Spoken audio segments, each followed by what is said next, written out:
একদিকে যখন চলছে বন্যার ভয়াবহতা, তখন প্রয়োজনে সিকিম ত্রিপুরায় ত্রাণ পাঠানো হবে বলে দাবি করেছেন বৈষম্যবিরোধী ছাত্র আন্দোলনের নেতা এবং আইসিটি উপদেষ্টা নাহিদ ইসলাম। গেল কয়েক দশকের ইতিহাসের সবচেয়ে প্রলয়ঙ্করী এক বন্যায় যখন ভেসে যাচ্ছে ফেনী থেকে নোয়াখালী, চট্টগ্রাম থেকে খাগড়াছড়ি, তখন নিজ দেশের সীমানা ছাড়িয়ে ভারতীয় ভূখণ্ডে ত্রাণ পাঠানোর কথা জানালেন এই উপদেষ্টা।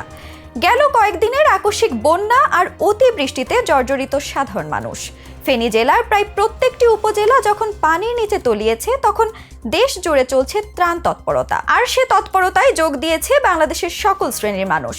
রাজনৈতিক, সামাজিক সংগঠন থেকে শুরু করে ধর্মীয় সংগঠন কিংবা ব্যক্তিগত উদ্যোগেও চলছে ত্রাণ তৎপরতা। কিন্তু কেন প্রয়োজন হলে ভারতের সিকিম ও ত্রিপুরায় ত্রাণ পাঠানোর কথা জানালেন নাহিদ?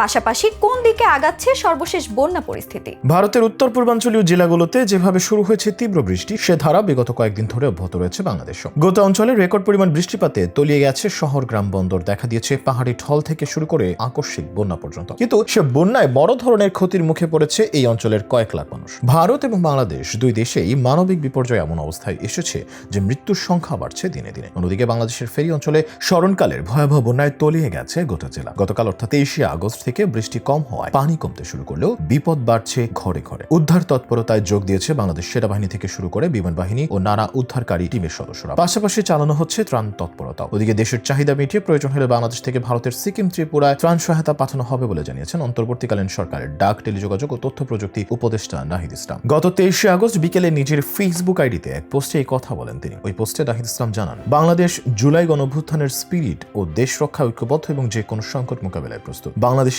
অন্তর্বর্তীকালীন সরকার সংগ্রামী ছাত্র জনতা এবং সশস্ত্র বাহিনী ও আইন শৃঙ্খলা বাহিনী নিরলসভাবে উদ্ধার ও ত্রাণ কার্যক্রম করে যাচ্ছে বন্যা কবলিত এলাকায়। বিভিন্ন সামাজিক সংগঠন, প্রবাসী বাংলাদেশী ও দেশপ্রেমিক ব্যবসায়ীরাও সহযোগিতা করছে। ইনশাআল্লাহ আমরা দ্রুত দুর্যোগকাল কাটিয়ে উঠতে পারবো। প্রয়োজন হলে বাংলাদেশ থেকে সিকিম, ত্রিপুরায় ত্রাণ সহায়তা পাঠানো হবে। যদিও এর আগে নাহিদ বলেছিলেন, আগাম সতর্কতা ছাড়া বাঁধ খুলে দিয়ে অমানবিকতার পরিচয় দিয়েছে ভারত। সর্বশেষ স্ট্যাটাসে তিনি উল্লেখ করেন, সতর্কতা না দিয়ে বাঁধ খুলে ভারত অমানবিকতার পরিচয় দিলেও আমরা ভারতের বন্যা কবলিত জনগণের প্রতি সমব্যথী। ভারতের বন্যা কবলিত জনগণের পাশে থাকবে বাংলাদেশের জনগণ ও অন্তর্বর্তীকালীন সরকার। তবে নাহিদের এমন বিবৃতির জবাবে মুখ খুলেছেন ত্রিপুরার মুখ্যমন্ত্রী। তার দাবি, আমরা ডুম্বুরের গেট খুলে দিয়েছি, সেটা যে সঠিক তথ্য নয় তা দেখার জন্য তারা যদি সীমান্ত পেরিয়ে ত্রিপুরায় আসেন, আমি নিজে গাড়ি করে তাদের নিয়ে যাব ডুম্বুরা দেখতে। তারা নিজেরা এসে দেখতে পারেন যে আমরা নিজের থেকে গেট খুলে দিতে পারি কিনা, সেটা সম্ভব কিনা। যে প্রচারটা করা হচ্ছে ডুম্বুর গেট খুলে দেওয়া নিয়ে, সেটা অপপ্রচার ছাড়া কিছু না বলে দাবি ভারতীয় সাংসদের। তার দাবি, গোমতী জলবিদ্যুৎ কেন্দ্রের কোনো গেট খুলে দেওয়া হয়নি। তার আরও দাবি, এই বিদ্যুৎ কেন্দ্রের জলধারটি সর্বোচ্চ ধারণ ক্ষমতা 94 মিটার। পানির স্তর এর থেকে বেশি উঠলেই একাই জল গেট দিয়ে বেরিয়ে যাবে। জলস্তর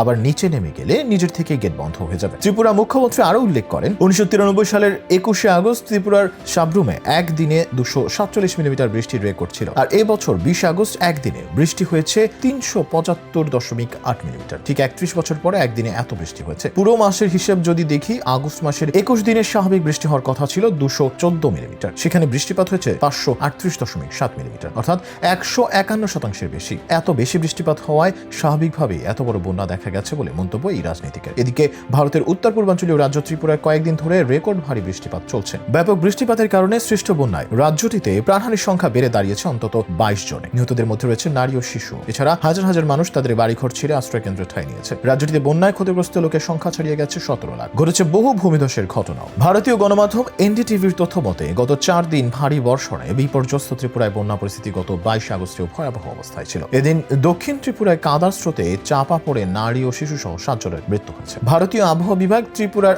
8টি জেলার জন্য রেড অ্যালার্ট বজায় রেখেছে বলে জানিয়েছে সংশ্লিষ্ট কর্মকর্তারা। সবশেষ তথ্য অনুযায়ী ভয়াবহ এই বন্যায় ত্রিপুরা 22 জন এবং বাংলাদেশের 15 জন নিহত হয়েছেন। অপরদিকে ত্রিপুরা ও বাংলাদেশে যথাক্রমে বন্যায় ক্ষতিগ্রস্ত হয়েছে 17 ও 14 লাখ মানুষ। প্রাকৃতিক এমন বিপর্যয়ে যখন বিধ্বস্ত ভারত বাংলাদেশ দুই দেশই, তখন এসব বিষয় বিবেচনা করে প্রয়োজন হলে বাংলাদেশ থেকে ভারতের সিকিম এবং ত্রিপুরায় ত্রাণ পাঠানোর কথা উল্লেখ করেন নাহিদ ইসলাম।